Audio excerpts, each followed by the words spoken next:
திருச்சிற்றம்பலம். தென்னாடுடைய சிவனை போற்றி, எந்நாட்டவருக்கும் இறைவா போற்றி. அனைவருக்கும் வணக்கம். நாம் இன்னைக்கு தனுசு ராசிக்குண்டான ஜனவரி மாத பலன்கள் எப்படி இருக்கும் அப்படிங்கிறத பார்க்கலாம். அதற்கு முன்னாடி நம்மளுடைய சேனலை சப்ஸ்கிரைப் பண்ணிக்கோங்க. பெல் பட்டனில் ஆல் அப்படின்னு சொல்லக்கூடிய பட்டனை கிளிக் பண்ணிக்கோங்க. அப்போ தான் நம்ம போடக்கூடிய அனைத்து பதிவுகளுமே உங்களுக்கு உடனுக்குடன் வந்துக்கிட்டே இருக்கும்.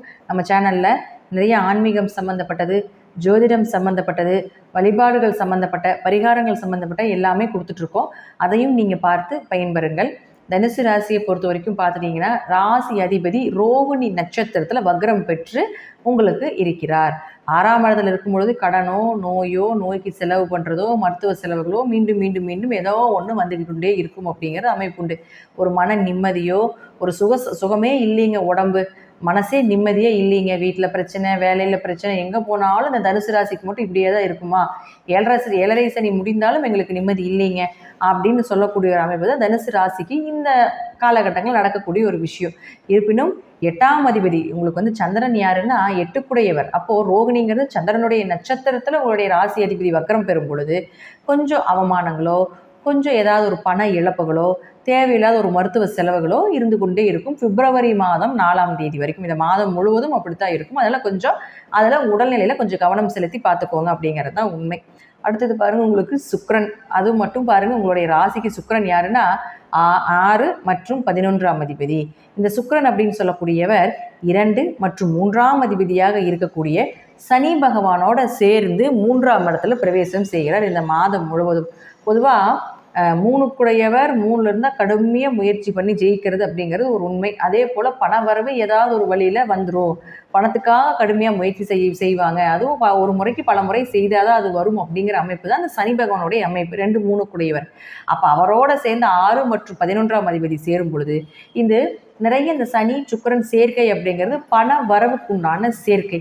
அப்போ உங்களுக்கு 6ஆம் அதிபதியும் 11ஆம் அதிபதியோட சேர்க்கை அப்படிங்கிறது, இந்த காம்பினேஷன் அப்படிங்கிறது கடனும் வரும், விரயங்களும் உண்டு, லாபமும் வரும், செலவுகளும் உண்டு.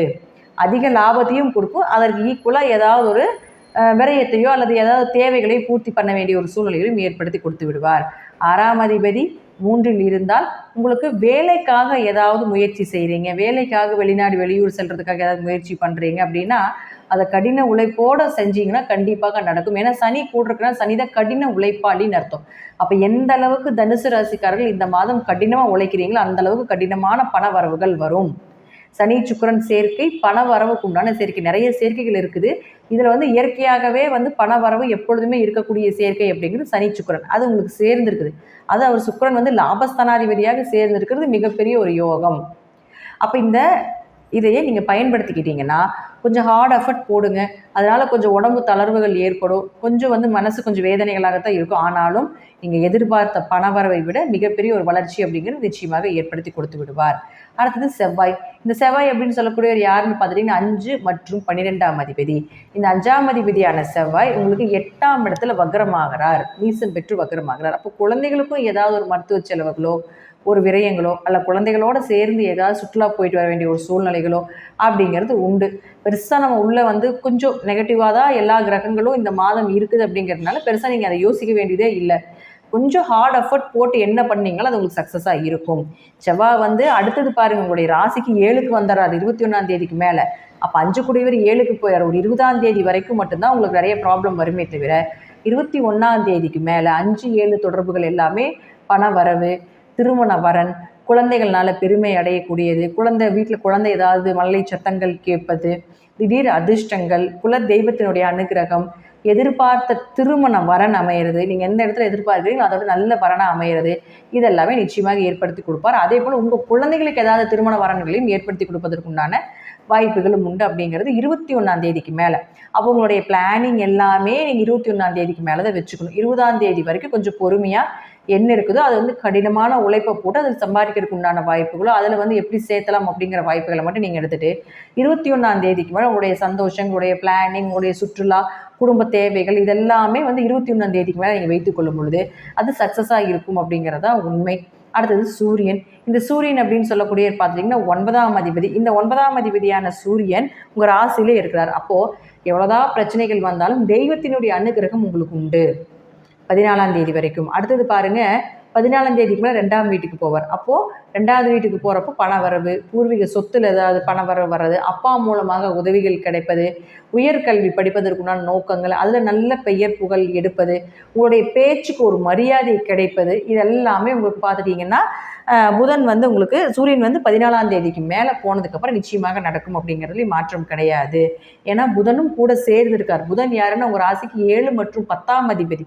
அப்போ 7 மற்றும் 10ஆம் அதிபதியான புதன் உங்களுக்கு இதே இடத்துல 24ஆம் தேதி வரைக்கும் இருப்பார். அப்போ கேந்திராதிபதி கேந்திரத்தில் இருக்கும் பொழுது திருமண வரன், தொழில் வளர்ச்சி, தொழில் மாற்றங்கள், தொழிலில் இன்னும் கொஞ்சம் ஏதாவது பொருட்கள் போட்டு அதிகப்படுத்துறது, விரிவுபடுத்துறது, தொழிலில் ஒரு பிரபலம் ஆகிறது, இது எல்லாமே அந்த 20 நாட்களில் ஒரு வளர்ச்சி நிச்சயமாக ஏற்படுத்தி கொடுக்கும். ஒரு பகுதி ஒரு 50% உடல் உழைப்பு, அதே போல் மருத்துவ செலவுகள், நோய் தொந்தரவுகள் இருந்தாலும் ஒரு 50% தொழில் வளர்ச்சி, வருமானம் இதெல்லாமே ஒரு 15ஆம் தேதிக்கு மேலே எதிர்பார்க்கலாம். 20ஆம் தேதிக்கு மேலே உங்களுக்கு நல்ல சந்தோஷங்கள் கொடுக்கக்கூடிய ஒரு மாதமாக இருக்கும் அப்படிங்கிறதுல மாற்றமே இல்லை அப்படிங்கிறத உண்மை. இந்த மாதம் தனுசு ராசியை பொறுத்த வரைக்கும் பார்த்துட்டிங்கன்னா தொழிலில் கான்சன்ட்ரேஷன் பண்ணுங்கள், கடின உழைப்பை போடுங்க. போட்ட உழைப்புக்குண்டான ஊதியமும் பாராட்டும் நிச்சயமாக 20ஆம் தேதிக்கு மேலே வரும் அப்படிங்கிறது உங்கள் ஜாதகத்தினுடைய அமைப்பு. ஜாதகத்தில் தசாபுக்தி நல்லா இருந்தால் நான் சொல்லக்கூடிய கருத்துக்கள் சிறிது மாறுபடலாம். நன்றி. மீண்டும் ஒரு நல்ல பதிவில் சந்திக்கலாம். திருச்சிற்றம்பலம், தில்லையம்பலம், ஸ்ரீ நரசிம்மர் திருவடிகளில் சரணம். திருச்சிற்றம்பலம். தென்னாருடைய சிவனை போற்றி, எந்நாட்டவருக்கும் இறைவா போற்றி. அனைவருக்கும் வணக்கம். நாம் இன்னைக்கு மகர ராசிக்குண்டான ஜனவரி மாத பலன்களை பற்றி பார்க்கலாம். அதற்கு முன்னாடி நம்மளுடைய சேனலை சப்ஸ்கிரைப் பண்ணிக்கோங்க. பெல் பட்டனில் ஆல் அப்படின்னு சொல்லக்கூடிய பட்டனை கிளிக் பண்ணிக்கோங்க. அப்போ தான் நம்ம போடக்கூடிய அனைத்து பதிவுகளுமே உங்களுக்கு உடனுக்குடன் வந்துக்கிட்டே இருக்கும்.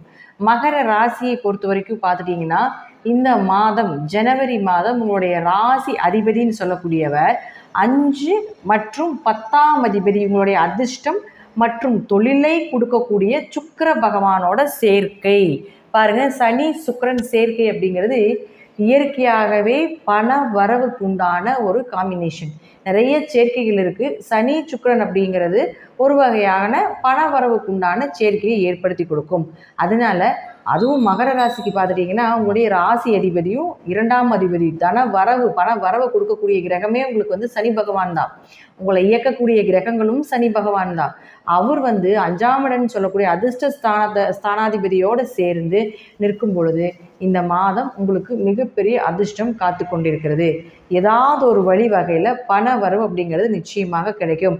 ஜாதகத்திலேயே இந்த காம்பினேஷன் இருந்ததுன்னா அவர்களுக்கு வருடம், அதாவது ஆயுள் முழுவதும் பார்த்துட்டிங்கன்னா ஜீவனத்துக்கு குறைவு இருக்காது, பணத்துக்கும் தொழிலுக்கும் குறைவில்லை அப்படின்னு தான் அமைப்பு. ஆனால் இந்த மாதம் ஒரு மாதம் மட்டும் இந்த மகர ராசிக்காரர்களுக்கு இந்த காம்பினேஷன் தொழிலில் நல்ல வளர்ச்சியை ஏற்படுத்தி கொடுக்கும். அதே போல் பார்த்துட்டிங்கன்னா உங்களுடைய கர்மாவை கழிப்பதற்கு இது ஒரு வாய்ப்பாக நீங்கள் எடுத்துக்கொள்ளலாம். ஏன்னா மகர ராசிக்கு பார்த்துட்டிங்கன்னா கர்மஸ்தானாதிபதி யாருன்னா சுக்கிரன் தான். அந்த சுக்கிரன் கர்ம காரகனாக இருக்கக்கூடிய சனி பகவானோடு சேரும் பொழுது உங்களுடைய முற்பிறவியினுடைய கர்ம மூட்டையை கழிப்பதற்குண்டான ஒரு வாய்ப்பு இந்த மாதம் கிடைக்கும். ஏன்னா இந்த வாய்ப்பு பார்த்துட்டிங்கன்னா அடுத்த 30 வருஷம் கழிச்சு தான் கிடைக்கும். ஏன்னா சனி சுக்கிரன் சேர்க்கையாக இருந்தாலும் கூட ராசிக்கு 2ஆம் இடத்துல இருக்குது. இதே பாருங்கள், அடுத்த வருஷம் ஆகும்பொழுது 3ல் போய் மறைஞ்சு நிற்கும். அப்போ 3ங்கிறது பெரிய அளவுக்கு ஒன்றும் பெருசாக கொடுக்காது, பலன்களை திருப்பி பெருசாக கொடுக்காது. ஆனால் 2ஆம் இடத்துல இருக்கும் பொழுது இதன் மூலமாக நீங்கள் உங்களுடைய கர்ம மூட்டைகளை கழிக்க வேண்டும் என்று, பாவ கர்ம மூட்டைகளை கழிக்க வேண்டும் என்று நினைத்தால் இந்த மாதம் இதை பயன்படுத்தி கொள்ளுங்கள். ஏதாவது உங்கள் ஜாதகத்தில் சொல்லியிருப்பாங்க இல்லைங்களா, இந்த போல் இந்த கோயிலுக்கு போங்க, இந்த தோஷங்கள் நிவர்த்தி பண்ணுங்கள், இந்த கடலில் குளியுங்க, இந்த ஆற்றுல போய் இந்த மாதிரி பரிகாரங்கள் பண்ணுங்கள் அப்படின்னு நிறைய சொல்லியிருப்பாங்க இல்லைங்களா. அதில் ஏதோ ஒரு சில விஷயங்கள் இந்த மாதத்தில் செய்யும் பொழுது, குறிப்பிட்டு பெரிய தோஷமாக இருக்கிறத இந்த மாதத்தில் செய்யும் பொழுது அது பல மடங்கான தோஷங்களை விலக்கி உங்களுக்கு புண்ணியங்களை சேர்த்து கொடுக்கக்கூடிய ஒரு மாதமாக இந்த ஜனவரி மாதம் அமையும் அப்படிங்கிறதுல மாற்று கருத்தே கிடையாது. அடுத்தது பாருங்கள், உங்களுக்கு பண வரவு அப்படிங்கிறது ஏதாவது ஒரு வழியில் வந்துடும். தொழில் வளர்ச்சி அப்படிங்கிறது நிச்சயமாக உண்டு. தொழில் ஏதாவது பெருசாக பண்ண வேண்டியதாக இருக்கலாம், அல்லது தொழிலை புதுசாக இன்வெஸ்ட்மெண்ட் பண்ணுறது, தொழில் நிலையில் இருக்கக்கூடிய மாற்றங்கள், தொழில் மாற்றங்கள் இதெல்லாமே நிச்சயமாக ஏற்படுத்தி கொடுப்பார். அடுத்தது குரு. இந்த குரு அப்படின்னு சொல்லக்கூடியவர் பார்த்துட்டிங்கன்னா ரோகிணி நட்சத்திரத்தில் வக்ரத்தில் இருக்கிறார். சந்திரன் யார் உங்களுக்கு 7 குடையவர். அப்போ கணவன் மனைவிக்குள்ள சின்ன சின்ன கருத்து வேறுபாடுகள், அல்லது மனைவி வழி உறவுகள் மூலமாகவோ அல்லது கணவர் வழி உறவுகள் மூலமாகவோ ஏதாவது ஒரு மன சங்கடங்கள் ஏற்படுறது, இதெல்லாமே இந்த பிப்ரவரி மாதம் 4ஆம் தேதி வரைக்கும் நடக்கும் அப்படிங்கிறதுலேயும் மாற்றம் கிடையாது. செவ்வாய் அப்படிங்கிறது உங்களுக்கு லாபஸ்தான அதிபதி. ஏதாவது ஒரு வழி வகையில் மனைவி வழி மூலமாக, கணவர் வழி மூலமாக, ஏதாவது ஒரு வழியில் உங்களுக்கு கண்டிப்பாக பார்ட்னர் மூலமாக கூட, ஏதாவது நண்பர்கள் மூலமாக கூட உங்களுக்கு பணவரவு அப்படிங்கிறது, லாபங்கள் அப்படிங்கிறது நிச்சயமாக கிடைக்கும் அப்படிங்கிறதுல மாற்றமில்லை. அடுத்தது பாருங்க, இந்த புதன் அப்படின்னு சொல்லக்கூடியவர் உங்களுடைய ராசிக்கு 6 மற்றும் 9ஆம் அதிபதி. இந்த புதன் அப்படின்னு சொல்லக்கூடியவர் 12ஆம் வீட்டுக்கு 4ஆம் தேதியிலிருந்து 24ஆம் தேதி வரைக்கும் இருக்கிறார். அப்போ 6ஆம் அதிபதி 12இல் இருந்தால் கொஞ்சம் விரைய செலவுகள், மருத்துவ செலவுகள் இயற்கையாகவே உண்டு. ஆனால் வெளிநாடு, வெளியூர் பயணங்கள், வேலைக்காக வெளிநாடு போகிறது, தீர்த்த யாத்திரை போயிட்டு வர்றது, அல்லது வாங்கின கடனை கட்டுறதுக்கு உண்டான வாய்ப்புகள் இதெல்லாமே நிச்சயமாக ஏற்படுத்தி கொடுப்பார். அப்போ அவரே உங்களுக்கு 9ஆம் அதிபதியும் ஆகிறதுனால தந்தைக்கு ஏதாவது ஒரு மருத்துவ செலவுகளோ, இல்லை தந்தை உறவு மூலமாக ஏதாவது ஒரு விரயங்களோ, இது போல சின்ன சின்ன விஷயங்களும் நிச்சயமாக ஏற்படுத்தி கொடுப்பார் அப்படிங்கிறதுலையும் மாற்று கருத்தையே கிடையாது. அடுத்தது உங்களுக்கு சூரியன். இந்த சூரியன் அப்படின்னு சொல்லக்கூடிய பாருங்க உங்களுடைய ராசிக்கு 8ஆம் அதிபதி. பொதுவாக சூரியன் பாருங்க உங்களுடைய ராசிக்கு 12ல் தான் இருக்கார். 8 12 இந்த ஒரு 20ஆம் தேதி வரைக்குமே உங்களுக்கு இந்த மகர ராசிக்காரர்களுக்கு மேக்சிமம் ஈக்குவலாக நல்லது கெட்டது அப்படிங்கிறது ஈக்குவலாக சேர்ந்து தான் நடக்கும். 14ஆம் தேதி வரைக்குமே மகர ராசிக்கு 8ஆம் அதிபதியாகி சூரியன் 12ல் நிற்கிறார், விரயத்தில் நிற்கிறார். அப்போ திடீர்னு பண இழப்புகளோ, அல்லது கடன் வாங்கினதுனால ஏதாவது பிரச்சனைகளோ, அல்ல கடன் கொடுத்ததுனால அந்த கடன் திரும்பி வராதனால ஒரு சின்ன சின்ன மன உளைச்சல்களோ இதெல்லாமே ஏற்படுத்தி கொடுக்கும். ஆனால் இந்த 8ஆம் அதிபதி அப்படின்னு சொல்லக்கூடியவர் 14ஆம் தேதிக்கு மேலே உங்கள் ராசிக்குள்ளே வருகிறார். பொதுவாக சூரியன் மகரத்துக்குள்ளே என்ட்ரி ஆன உடனே 14ஆம் தேதிக்கு மேலேயே விபரீத ராஜயோகங்கள் 8 கண்டங்கள் விலகும், ஆயுள் ஸ்தானம் வலுவாக இருக்கும், திடீர் வருமானம், தடைப்பட்ட இடத்துல இருக்கக்கூடிய வருமானம் எல்லாம் வர்றதுக்கு உண்டான வாய்ப்புகள், பணம் எங்காவது கொடுத்து ஏமாந்துருந்தீங்கனாலும் கூட இந்த காலகட்டங்களில் மூவ் பண்ணிங்கன்னா அது உங்களுக்கு வர்றதுக்கு உண்டான வாய்ப்புகளை எல்லாமே நிச்சயமாக இந்த சூரியன் மூலமாக ஏற்படுத்தி கொடுப்பார். ஆனால் சின்ன சின்ன அவமானங்களும் சின்ன சின்ன மனக்கசப்புகள், ஏன்னா 8ஆம் இடங்கிறது அதை கொடுக்கக்கூடிய ஒரு அமைப்பு தான். ஒரு கிரகம் நல்லதை கொடுத்தாலும் ஒரு கிரகம் தீமையை கொடுக்கும். அப்போ 8ஆம் அதிபதி லக்னத்தில் இருந்தால் இது போல விஷயங்களும் கண்டிப்பாக நடக்கும் அப்படிங்கிறதுலையும் மாற்றம் கிடையாது. பொதுவாக இப்போ மகர ராசியை பொறுத்த வரைக்கும் இந்த மாதம் அப்படிங்கிறது பண வரவு ஈக்குவலாக இருக்குது, பண வரவும் நல்லா இருக்குது.